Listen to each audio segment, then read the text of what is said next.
नमस्कार, साधना न्यूज देख रहे हैं आप। मैं हूं आपके साथ ऋषभ राय।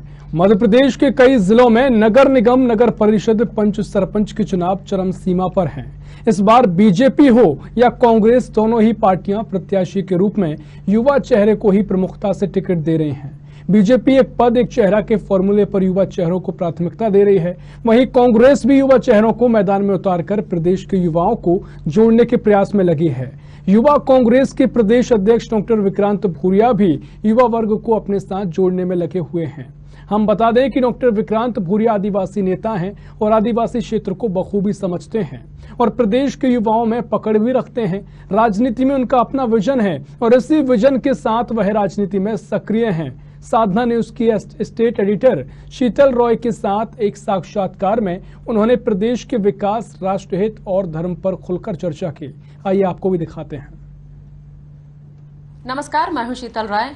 इस वक्त हमारे बीच मौजूद है युवा कांग्रेस के प्रदेश अध्यक्ष विक्रांत भूरिया जी। उनसे बात करते हैं कि राजनीति का जो प्रदेश में माहौल है और युवाओं का जो राजनीति में इस बार एंट्री हुई है, नए नए युवा, तो वो कैसे हैंडल कर रहे हैं और किस तरह की युवाओं को चयन किया जा रहा है। और कहीं कहीं अभी हमने देखा कि कई जगह टिकट मिलने न मिलने से जो रोष आ रहा है, जो नाराजगी मिल रही है, कहीं खुशी का माहौल है, तो कैसे मैनेज करते हैं, किस तरह की रणनीति आने वाले समय के लिए तैयार कर रहे हैं। सबसे पहले स्वागत है आपका बहुत बहुत धन्यवाद शीतल जी, और बधाई आपको। राहुल गांधी जी का जन्मदिन है तो बधाई देती हूँ। बहुत बहुत धन्यवाद। और अभी वर्तमान में जो चुनाव चल रहे हैं, चाहे ग्राम पंचायत हो या जिला पंचायत के, यहाँ भी चूंकि मेघनापुर आपके क्षेत्र में चुनाव चल रहे हैं, तो क्या रणनीति है और किस तरह तैयारी कर रहे हैं? देखिए, सबसे ज़रूरी बात ये होती है कि आज जो भविष्य है वो युवाओं का है और जिस तरह से कमलनाथ जी के नेतृत्व में इस बार महापौर 16 महापौरों में से 4 यूथ कांग्रेस के साथियों को महापौर बनने का चुनाव लड़ने का मौका मिला। इसके लिए मैं कमलनाथ जी का बहुत बहुत आभार व्यक्त करता हूं। और ये एक शुरुआत है नई क्रांति की, जिसमें युवाओं को बड़े बड़े पदों, छोटे छोटे पदों पर तो पहले भी मौका मिलता था, पर महापौर एक ऐसा पद होता है जिसमें अगर 35 के नीचे के युवाओं को मौका मिल रहा है तो निश्चित तौर पर जो यूथ की जो आगे बढ़ाने की रणनीति है कांग्रेस की, उसमें हम कहीं ना कहीं सफल होते हुए दिख रहे हैं। और निश्चित तौर पर कुछ लोगों को टिकट मिलता है, कुछ को नहीं मिलता है। तो हमारा प्रयास सब दूर यही है कि जहां पर अगर कांग्रेस के नए साथी खड़े हुए हैं उनको किस तरह से समझाइश कर बिठाया जाए, क्योंकि अगर कांग्रेस से ही बहुत सारे उम्मीदवार खड़े होंगे तो कहीं ना कहीं इसका सीधा फायदा बीजेपी को जाता है। तो प्रयास हमारा यही है, सबसे हम चर्चा कर रहे हैं और पूरे मध्य प्रदेश में सब लोगों से हम खुद व्यक्तिगत तौर पर संपर्क में हैं और जहां जहां नाराजगी है उसको दूर करने का पूरा प्रयास करा जा रहा है। कांग्रेस एक जो पार्टी है, बहुत पुरानी पार्टी है। ऐसे में देखा जाए तो अभी देश में जो परिस्थितियां हैं, ऐसे में कई आरोप लगते हैं कि जो राज्य से आप, चूंकि आपका जो परिवार है पूरा राजनीति से आप आते हैं और आप युवा कांग्रेस के अध्यक्ष हैं, ऐसे में कई बार ये सुनने में आता है कि जो कार्यकर्ता है आम, उसको मौका नहीं मिलता है। तो उसके बारे में क्या कहें? देखिए, इस बार कोशिश यही कर रहे हैं कि जो लोग चुनाव लड़ रहे हैं उनमें सबके सब में कार्यकर्ताओं को ही मौका दिया गया है और प्रयास ये कर रहे हैं कि एक ही परिवार से एक ही टिकट दिया जाए ताकि दूसरे कार्यकर्ताओं को भी मौका मिले। और इस तरह की जो ये नीति है वो पूरे मध्य प्रदेश में उस चीज़ का बहुत कड़ाई से पालन भी हो रहा है और कहीं भी आपको ये नहीं देखने मिलेगा कि एक परिवार से आप 3-4 टिकट दे रहे हैं, 2 टिकट दे रहे हैं, ऐसा बिल्कुल नहीं है। इस बार कमलनाथ जी ने इस चीज़ का विशेष ध्यान रखा है, सारे वरिष्ठ नेताओं ने ध्यान रखा है कि सब कार्यकर्ताओं को बराबर हक मिलना चाहिए और जहां पर अगर एक परिवार से ज़्यादा लोग खड़े हो गए तो उनको बिठाने का हम पूरा प्रयास कर रहे हैं। एक मध्य प्रदेश में जो आपकी सरकार बनी थी, जो 15 महीने की सरकार थी, उसमें कमलनाथ जी ने कहा था कि हम कर्ज में हैं। जो शिवराज जी थे वो कर्ज में डुबा के गए हैं। एक तरफ उन्होंने किसानों की जो कर्ज माफी की घोषणा की थी, इसके बाद हम कर्ज में बताया अपने आप को। तब चूंकि हम फिर विधानसभा आने वाला है, उसकी हम तैयारी कर रहे हैं, तो उसकी क्या रणनीति अपनाया? मतलब एक पार्टी में अगर बात की जाए तो आप युवा नेता हैं, तो कई बार होता है कि हम पूरा लेखा जोखा कर लेते हैं। तो अगर हम मान के चलते हैं कि आने वाले समय में हमारी सरकार बनती है, तो उसके लिए कुछ रणनीति आपके पास? देखिए, एक बहुत ज़रूरी चीज़ है कि आपको अगर मध्य प्रदेश को कर्ज से बाहर उबारना है तो इसके लिए आपको विजन चाहिए होगा। ऐसा नेता का विजन चाहिए होगा जिसको मालूम है, जिसने पूरा देश चलाया है।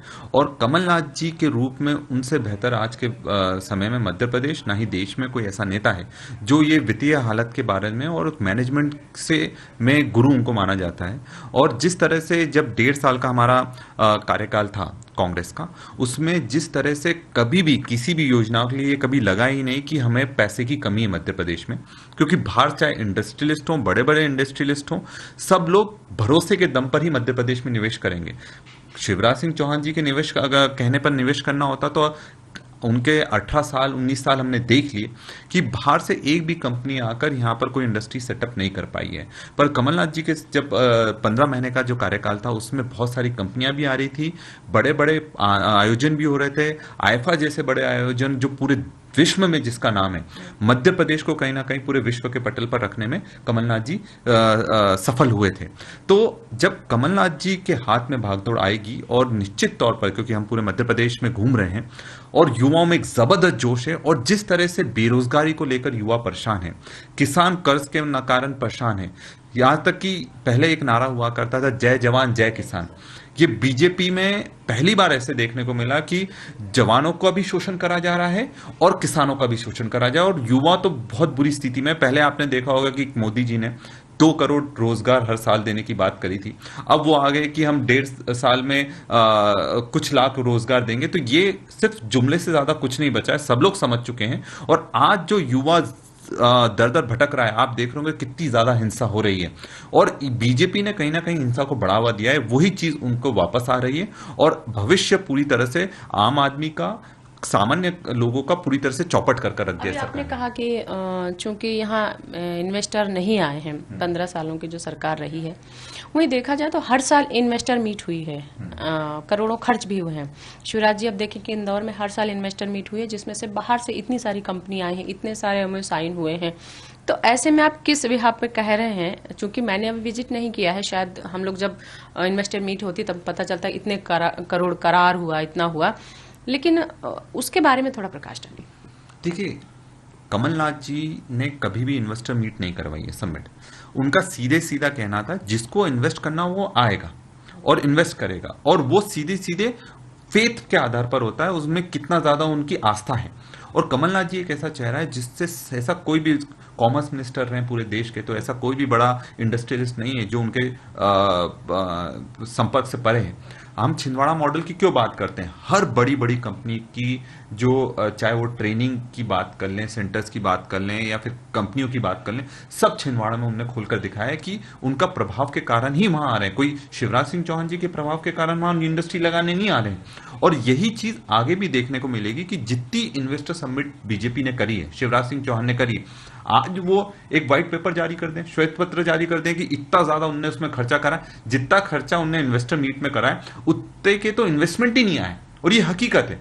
आज इतनी दयनीय स्थिति मध्य प्रदेश की क्यों हो गई है कि आज आप कर्मचारियों को पैसा नहीं दे पा रहे हैं, उनकी पगार नहीं दे पा रहे हैं, उनकी जो उनका हक बनता है वो नहीं दे पा रहे हैं। आंगनवाड़ी जैसी कार्यकर्ता, बहुत दुख की बात है, जो हर बड़ी योजना होती है, आंगनवाड़ी कार्यकर्ता होती है, एएनएम की कार्यकर्ता होती हैं, ये लोग पूरी जान है। नीचे वाले जो भी हमारे लोगों तक पहुंचने की, चाहे टीकाकरण हो या किसमें, इनको 2000-3000 छोट एक महीने में, इतनी महंगाई में, जब पेट्रोल डीजल आसमान पार कर गया है, डॉलर आसमान पार कर गया है, और यही इनके लोग थे जो बोलते थे कि जब जब रुपया गिरता है तब तक वैसे वैसे सरकार की साख गिरती है। आज 78 के पार हो गया है डॉलर, रुपए के पार। तो ये दिखा रहा है कि ये हर स्तर पर पूरी तरह से फेल होते जा रहे हैं, और उस कारण का उसका खामियाजा किसको भुगतना पड़ रहा है? आम जनता को भुगतना पड़ रहा है। एक इसमें आपने कहा कि कमलनाथ जी ने जैसे छिंदवाड़ा मॉडल लागू किया, क्योंकि कमलनाथ जी केंद्र में रहे हैं इतने टाइम और केंद्र में कांग्रेस की सरकार रही है, तो उन्होंने मध्य प्रदेश में सिर्फ छिंदवाड़ा मॉडल ही क्यों लागू किया? मतलब मध्य प्रदेश में सिर्फ अपने गृह क्षेत्र को ही उन्होंने इतना अच्छे से डेवलप किया, दूसरे क्षेत्रों को क्या उन्होंने अपना नहीं समझा? देखिए, जब पूरा मध्य प्रदेश आप देखते हैं, जितनी भी हाईवे निकले हैं मध्य प्रदेश में वो सब कमलनाथ जी की देन है। हम छिंदवाड़ा की क्यों बात करते हैं? क्योंकि छिंदवाड़ा उनके प्रभाव का क्षेत्र था पूरा मध्य प्रदेश में जब पैसे देने के, क्योंकि दिल्ली से जितना पैसा आता हो तो केंद्र सरकार देती है ना, यहाँ की सरकार क्या देती है? केंद्र सरकार क्या छिंदवाड़ा के लिए दे रही थी और जगह के लिए सब नहीं? के लिए दे रही थी। पर बिजनेस की आप जब बात करते हैं, अगर आप बिजनेस लाने की बात करते हैं, मैंने ये पहले शुरू में एक चीज बोली थी, फेथ, कितना भरोसा है उनके नेता पर। इंडस्ट्रियलिस्ट को मध्य प्रदेश का चेहरा कौन है? उस समय कमलनाथ जी नहीं थे जब बीजेपी की सरकार थी, उस समय शिवराज सिंह चौहान चेहरा थे। तो अगर वो उनमें आस्था नहीं होगी, फेथ नहीं होगा, तो वो क्यों इन्वेस्ट करेंगे? वो तो वहीं इन्वेस्ट करेंगे ना जहां आस्था होगी। तो इसलिए जो बड़े बड़े इंडस्ट्रियल उनने वहां इन्वेस्ट करा और उन्होंने आज जो चेहरा बदला है वो उसी कारण से बदला है। और मध्य प्रदेश में जैसे ही आप देखेंगे कि 2023 में आज डंके की चोट पर मैं बोल सकता हूं कि हमारी सरकार कांग्रेस की भारी बहुमत के साथ 150 से ज्यादा सीटों के साथ हम वापस आ रहे हैं। बीजेपी में तो जबरदस्त घमासान ये चालू ही हो गया। 150 सीट आप बोल रहे हैं कि हम आ रहे हैं, तो जब सिंधिया जी गए थे तो काफी तो ले गए, मतलब आप तो वो 150 कहां से आ जाएगी? ये मैं आपको है ना हवा में बात नहीं कर रहा हूँ, ये जमीन के आपको जो हमने तैयारी करी है उसके आधार पर मैं बात कर रहा हूँ। अगर आज चुनाव होते हैं 150 से ज्यादा सीटें कांग्रेस की वापस आ रही हैं। बीजेपी में आप एक चीज समझिए, जनता भी समझती है कि जो पैसे के दम पर ठग कर चले गए वही पैसा अब ये जनता की जेब से निकाल रहे हैं। महंगाई क्यों बढ़ रही है, यहां पर लोगों को पगार क्यों नहीं मिल रही? ये वही पैसा है जिससे उपचुनाव में पैसा देकर खरीदा गया और जनता को गुमराह करा गया। लोग समझ चुके हैं कि ये सरकार में अब ताकत नहीं बची है। जितना इनको दिखाना था ये दिखा चुके हैं अपने 18 साल 19 साल के कार्यकाल में। अब जो दिखाना है और जो मेहनत करने का काम है वो कांग्रेस का है। और आप देखिए आने वाले समय में बीजेपी में जबरदस्त घमासान होने वाला है।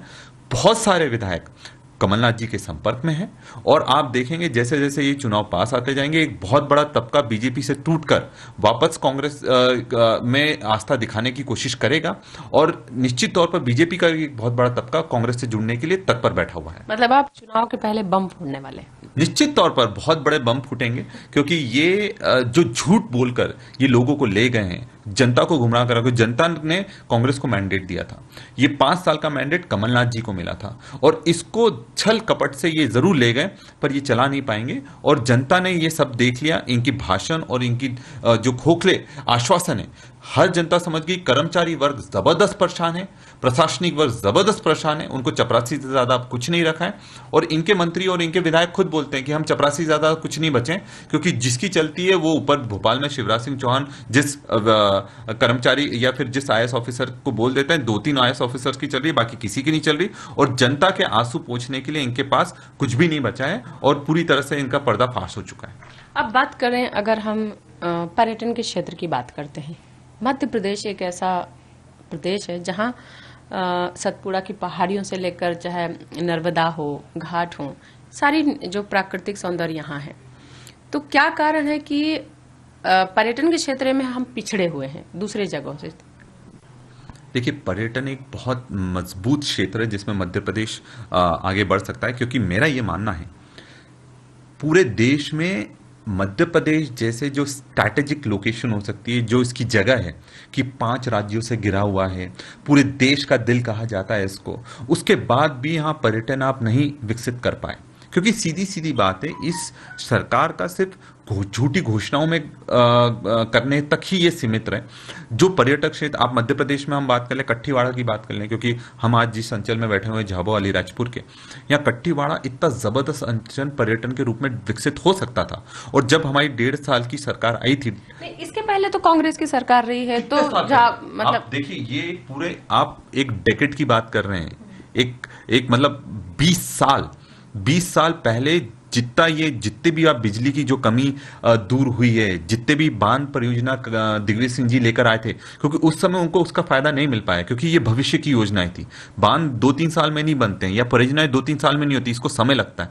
आज अगर बिजली में हम सेल्फ सफिशिएंट होने के दावा करते हैं, जबकि आज की हकीकत ये होगी कि बिजली कटौती जबरदस्त चल रही है। सबको मालूम है, ग्रामीण क्षेत्रों में मालूम है बिजली कटौती जबरदस्त, पर ये बिजली में बीजेपी के सरकार में एक भी बांध बन गया हो तो आप मुझे बता दीजिए, एक भी नया स्कूल बन गया हो तो मुझे बता दीजिए, एक नया हाईवे तैयार हो गया हो तो आप मुझे बता दीजिए। इन्होंने कुछ नहीं करा। जो कांग्रेस की सरकार में था वही चीज ये आगे उस चीज का लाभ लेने की कोशिश कर रहे हैं, पर नया इनने क्या करा है? इनसे आप पूछिए ना, इन्होंने क्या नया लेकिन करा? हाईवे सड़कें तो सुधरी हैं अगर देखा हाईवे सड़कें सुधरी। आप एक चीज समझिए, हाईवे और सड़कें जो सुधारने की बात कर रहे हैं, जो पैसा सेंट्रल से आता है उस चीज का उपयोग ये करते हैं। और आज जो पहले की सड़कें थे उनकी बहुत बुरी स्थिति हो गई है। आप हाईवे, आप जब भोपाल से आएंगे, आप इंदौर से यहाँ पर आएंगे, बीच में हाईवे पूरी तरह से खराब पड़ा हुआ है। ये बीजेपी की सरकार थी, इतने सालों तक ये बोल रहे हैं हम कर रहे हैं, पर आज तक कुछ नहीं करा। रेलवे की हम बात करते हैं, जो योजना रेलवे की लेकर आए, आज झाबुआ जैसे अंचल में रेलवे की योजना है तो आप छोड़ो, हर स्टेशन पर आप देखेंगे कि जितनी ट्रेनें रुकती थी उससे कम होती जा रही हैं, और ये कम होती जाएंगी, क्योंकि इनका विकास में कभी कोई रुचि रही नहीं है। जनता के क्या मुद्दे हैं इनमें कोई रुचि नहीं रही है। हमेशा से सिर्फ भाई को भाई से लड़ाने के लिए जो मुद्दे होते हैं वो उन्हीं से इनको फायदा होता है, और वही चीज ये जितनी हिंसा करवाएंगे इनको फायदा होता है। अभी झाबुआ क्षेत्र में तो पूरे कांग्रेस के विधायक हैं यहाँ, और इतने सालों से मतलब कांग्रेस ही रही है यहाँ। ऐसे में इस बार आपने देखा होगा कि आदिवासियों, शायद पिछली बार अगर सरकार गई थी तो कहीं ना कहीं इसमें आदिवासी बेल्ट बहुत मायने रख रहे थे बीजेपी की, काफी नुकसान हुआ था। इस बार आपने देखा कि पिछले कुछ समय से जो हमारे मुख्यमंत्री हैं, आदिवासियों को साधने के लिए जो बिरसा मुंडा की जयंती हो या आदिवासियों के जो भगवान है उनको उन्होंने अभी आयोजन भी कर रहे हैं, तो कांग्रेस ने ये क्यों नहीं किया? देखिए, सिंबोलिज्म के पक्ष में हम कभी नहीं रहते हैं, है ना। अगर आप आदिवासियों की बात करते हैं तो आदिवासियों के लिए कुछ करें। हमारा भला बड़ी बड़ी जयंतियों से नहीं होने वाला है। हमारा भला होगा जब आप हमको रोजगार दे पाओगे, हमारे आदिवासी युवाओं को आप स्वास्थ्य सेवा दे पाओगे, हमारी आदिवासी युवाओं को शिक्षा दे पाओगे, उनके रहने का स्तर को आप सुधार पाओगे। क्या कारण है? ये बड़े बड़े आयोजन करते हैं। बड़े बड़े आयोजन करने के बाद क्या मध्य प्रदेश में आदिवासियों पर जो अत्याचार हो रहे हैं वो खत्म हो गए? सिवनी का हमने मामला देखा, खुद बजरंग दल के लोग उसमें पाए गए। इन्होंने क्या कार्रवाई करी? आप एक के बाद एक पे, नीमच वाला मुद्दा ले लीजिए, इनके लोग पाए गए, उन पर क्या कार्रवाई हुई?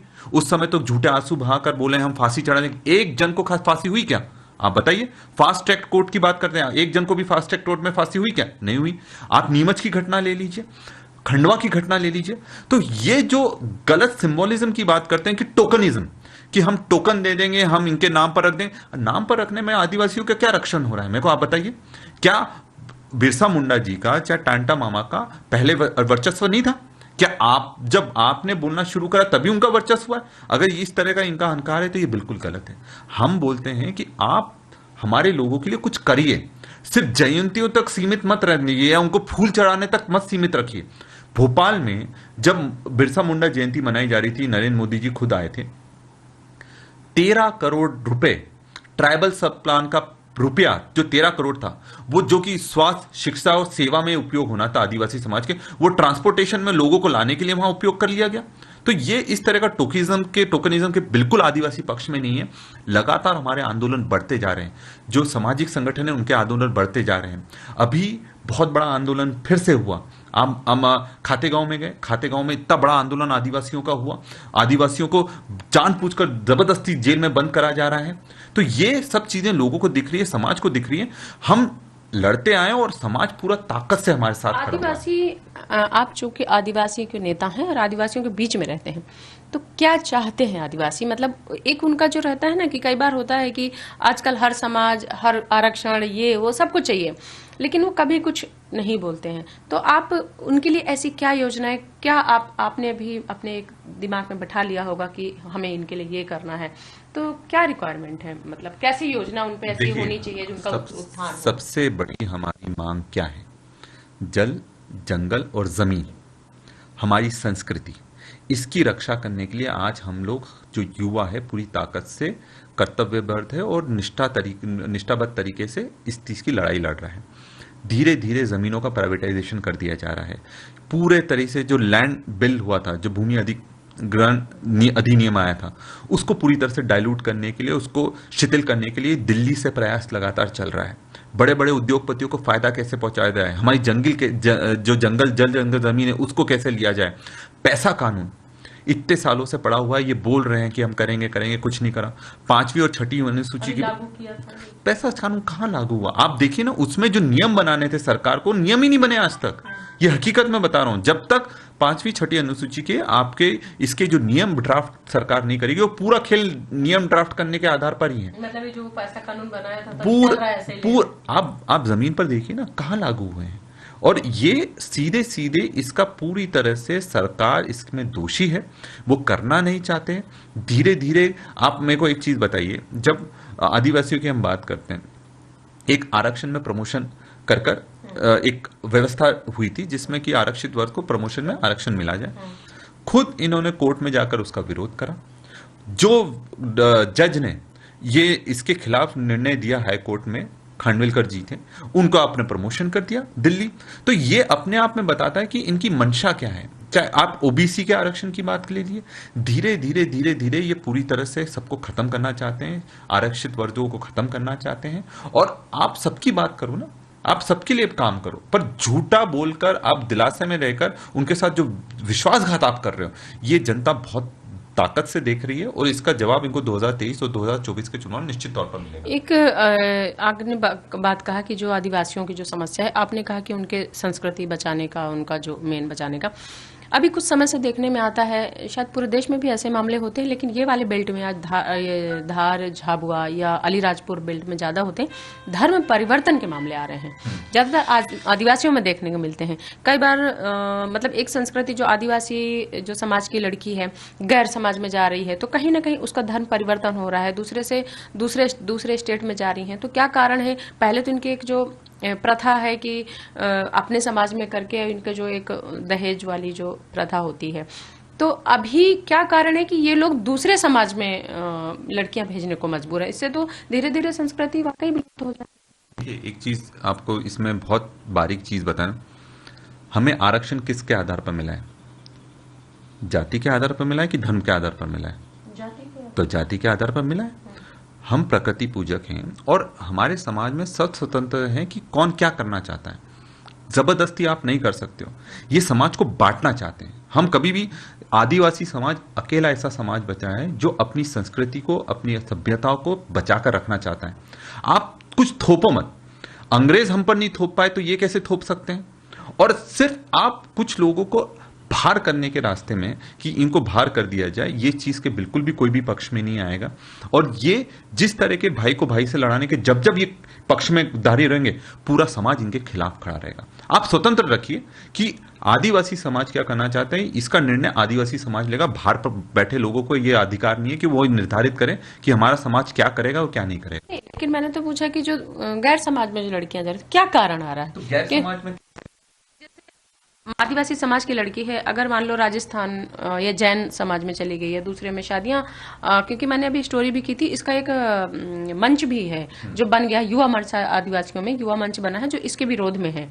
और उनसे मेरी बात भी हुई है। उनका कहना है कि हमारे समाज में जो इनका एक फिक्स पैसा होता है ना कि दहेज का जो लड़का पक्ष लड़की को देता है, तो ऐसा अगर कोई दूसरा समाज आके ऑफर ज्यादा कर देता है तो आजकल गरीबी या जो भी ऐसा ज्यादा हावी है कि ज्यादा पैसे के लालच में आदिवासी लड़कियों के दूसरे समाज में भेजा जा रहा है, जिससे आदिवासी लड़कों को लड़कियां नहीं मिल पा रही। वही हमारी समाज की लड़की दूसरे समाज में चली गई तो इससे हमारे समाज को भी हानि हो रही है। ये समस्या है। क्या आप यहाँ मैं सीधे से इस चीज के पर, अम्बेडकर जी ने कहा था, आप अगर भेदभाव खत्म करना चाहते हैं, अंबेडकर जी का ही कहा हुआ है, भेदभाव खत्म करना चाहते हैं तो ये दूसरे समाज में, देखिए ये निर्णय किसका होगा? ये निर्णय होगा जो लड़की है उसका निर्णय है कि वो क्या करना चाहती है, किसके। आप कैसे रोक सकते हैं? अगर कोई किसी ने किसी से प्यार करा है, कोई किसी से शादी करना चाहता है, आप उसको कैसे रोक सकते हैं?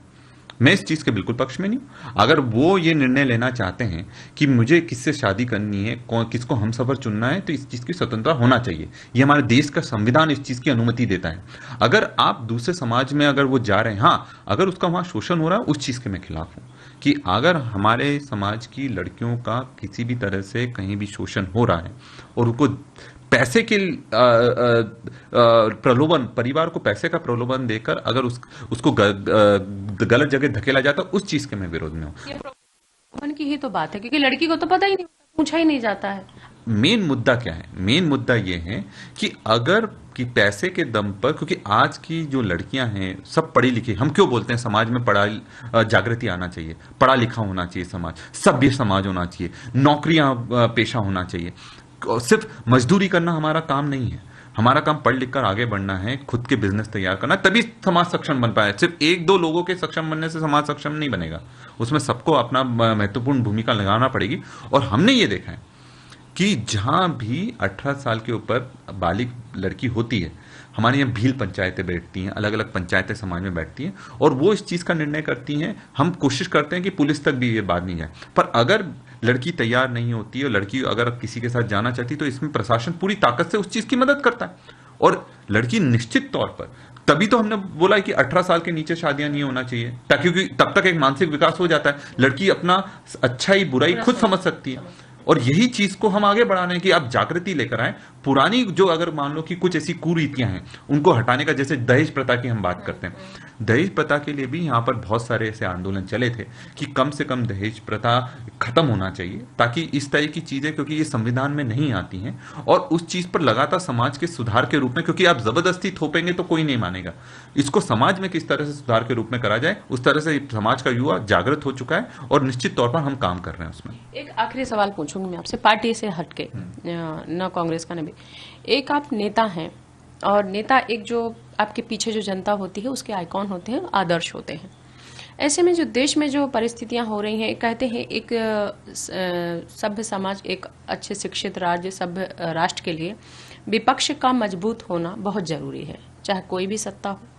ऐसे में जो आज के वर्तमान जो हालत है, अभी जैसे राहुल गांधी जी से ईडी की जो पूछताछ चल रही है, ऐसे में हम एक बीजेपी की जो हर जगह देखें तो बीजेपी के जो मोदी जी का जो कहते हैं कि तानाशाह हैं, सारी चीज़ें हैं, ऐसे में उनके सामने विपक्ष बहुत कमज़ोर है। आप युवा लीडर हैं, नेता हैं, आने वाला भविष्य कैसा होगा राष्ट्र के लिए आप जाहिर सी बातें सोचते होंगे। तो जब नेता होता है तो राष्ट्र के लिए सोचता है, एक इंसान अपने घर के लिए सोचता है, तो राष्ट्र के लिए आप जो परिस्थितियाँ हैं उसको किस नज़रिए से देखते हैं? और अगर राहुल गांधी जो हैं, क्या वाकई एक विपक्ष के मजबूत नेता बन के उभरेंगे आज के जो वर्तमान परिवेश है? देखिए, इसका जवाब तो खुद बीजेपी दे रही है। जब वो गलत तरीके से राहुल गांधी जी को टारगेट कर रही है, नेशनल हेराल्ड वो न्यूज़पेपर था जिसने आज़ादी की लड़ाई लड़कर आज़ादी की हमारी आवाज़ बना है, और उसमें ये जो मसला था, ये पहले इसका निराकरण हो गया है, कोर्ट से बरी हो गए, फिर से वापस से इन्हें जांच खोल दी, और ये डर रहे हैं। मैं देखो, व्यक्ति किसी को क्यों झूठा फंसाएगा? अगर मान लो किसी का कोई दुश्मन है, झूठा कब फंसाएगा? जब लगेगा कि यार ये मजबूत होते जा रहा है, लोग इसके साथ आते जा रहे हैं, हमारी नीतियों में कहीं ना कोई कमी रह रही है, उस कारण से लोग उससे जुड़ते चले आए। और यही परिस्थिति आज आपको देखने मिलेगी। दिल्ली में क्या जबरदस्त आंदोलन हुए, पूरे देश में आंदोलन हुए, जो जिस तरह से गलत तरीके से उनको फंसाना, आपने देखा होगा पहली बार विधायकों को घसीटा जा रहा है, राज्यसभा और लोकसभा के सांसदों को जमीन पर घसीटा जा रहा है। तो ये तानाशाह की आप देख सकते हैं, ये तानाशाह बन गए हैं, बीजेपी तानाशाह बन गई है। और ये जनता की आवाज जो भी उठाएगा, आज राहुल गांधी जी उठा रहे हैं और इनको समझ में आ रही है, तो उनको किस तरह से उलझाकर जेल में डाल सकते हैं उसका पूरा प्रयास कर रहे हैं, और वो जनता की आवाज बन रहे हैं। इसी बात से डरकर इस तरह के गलत चीजों में उनको उलझाया जा रहा है, और यही सबसे बड़ा उसका उत्तर है कि आने वाले समय में इस देश का और आम जनता का प्रतिनिधित्व राहुल गांधी करेंगे और राहुल गांधी करेंगे। ये थे विकास जी, युवा कांग्रेस के प्रदेश अध्यक्ष। उन्होंने बताया कि एक सभ्य समाज और अच्छे जो हमारा राष्ट्र है उसके लिए एक विपक्ष का होना बहुत जरूरी है। जो वर्तमान में जो परिस्थितियां निर्मित हो रही हैं उसमें आने वाले समय में राहुल गांधी जो अभी जो फेस कर रहे हैं, ईडी की जांच हो या एक जनता का जो उनके भाषणों को लेकर कई बार अवहेलना होती उनकी, तो कुछ भी हो, लेकिन आने वाले समय में राहुल गांधी एक बड़ी तत्पर और बड़ी प्रमुखता के साथ वो विपक्ष का नेतृत्व करेंगे, जिससे हमारे देश में एक शांति और सौहार्द का वातावरण निर्मित हो।